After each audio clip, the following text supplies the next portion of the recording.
reading chapter 6, Rural Administration of Civics. Okay, so let's read from page number 54. A new law, Hindu Succession Amendment Act 2005.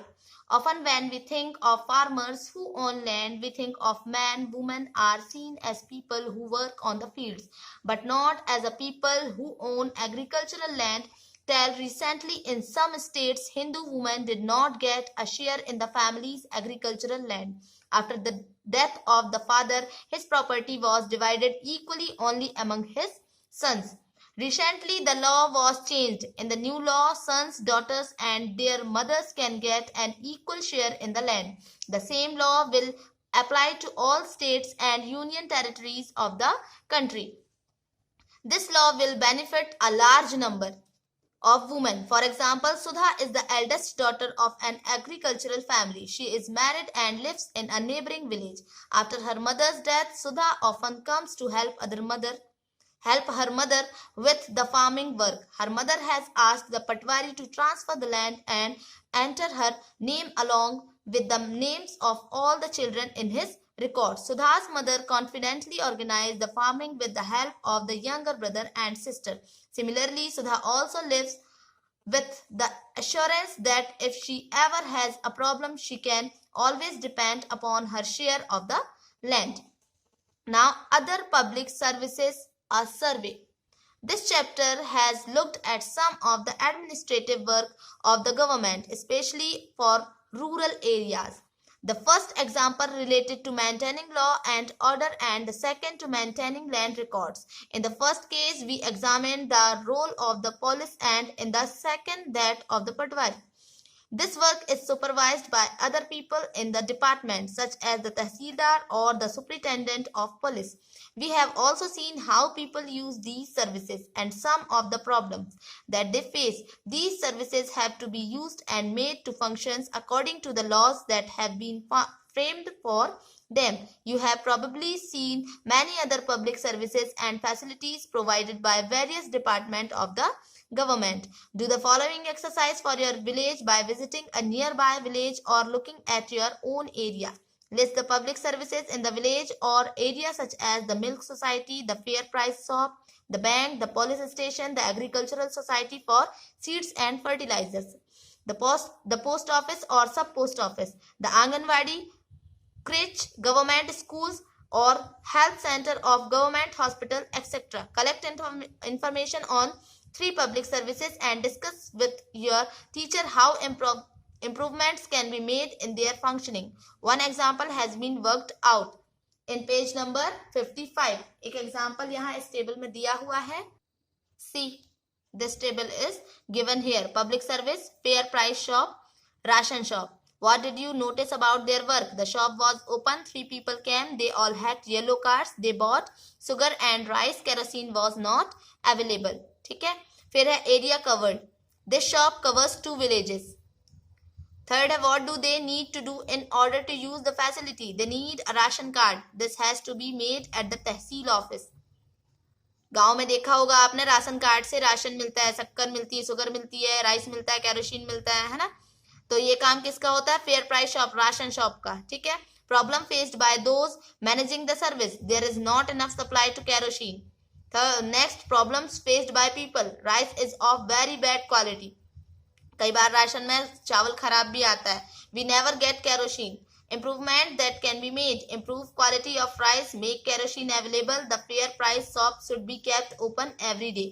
ये improvement करने के लिए है. यहाँ पर सजेशंस दिए गए हैं. ठीक है. तो ऐसे ही आप देखें, यहाँ हेल्थ सेंटर दिया हुआ है और थर्ड है मिल्क सोसाइटी.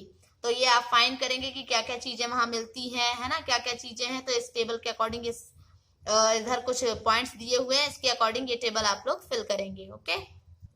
तो यहाँ बात हो रही है अ न्यू लॉ, एक नया कानून.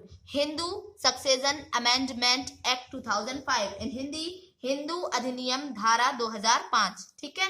तो जब हम उन किसानों के, फार्मर्स के बारे में सोचते हैं जिनके पास लैंड है, तो आमतौर पर हमारे ध्यान में कौन होते हैं? मेल पर्सन्स होते हैं. ठीक है. वुमेन्स को की हैसियत खेतों के काम में एक सिर्फ हेल्पर, है ना, भर की मानी जाती है। उनके बारे में जमीन के मालिक के रूप में कभी नहीं सोचा जाता, मतलब वुमेन्स को लैंड का ओनर कभी नहीं माना जाता। ठीक है, अभी तक बहुत सारे स्टेट्स में हिंदू वुमेन्स को फैमिली की प्रॉपर्टी में हिस्सा नहीं मिलता है। फादर की डेथ के बाद जो जमीन होती है वो सन्स में डिस्ट्रीब्यूट कर दी जाती है, बेटों में बांट दी जाती है। और हाल ही में ये कानून चेंज हुआ है, ये लॉ चेंज हुआ है। न्यू लॉ के अकॉर्डिंग सन, डॉटर और मदर को इक्वल शेयर मिलता है लैंड में। ठीक है, जो जमीन है उसमें बराबर का। और ये लॉ जो है, ये कानून जो है सभी स्टेट्स और यूनियन टेरिटरीज में भी अप्लाई होता है। ठीक है, तो इस कानून से बहुत बड़ी संख्या में वुमेन्स को प्रॉफिट होगा। फॉर एग्जांपल, सुधा एक एग्रीकल्चरल फैमिली की एल्डेस्ट डॉटर, मतलब सबसे बड़ी बेटी है। ठीक है, वो मैरिड है और पास के गांव में ही, विलेज में रहती है। तो उसके अपने फादर की डेथ के बाद सुधा अक्सर खेती के काम में यहाँ पर माँ का हाथ बटाने आती थी। उसकी माँ ने पटवारी से कहा कि जमीन पर अब बेटे के साथ साथ उसका और दोनों बेटियों का नाम भी रिकॉर्ड में आ जाए।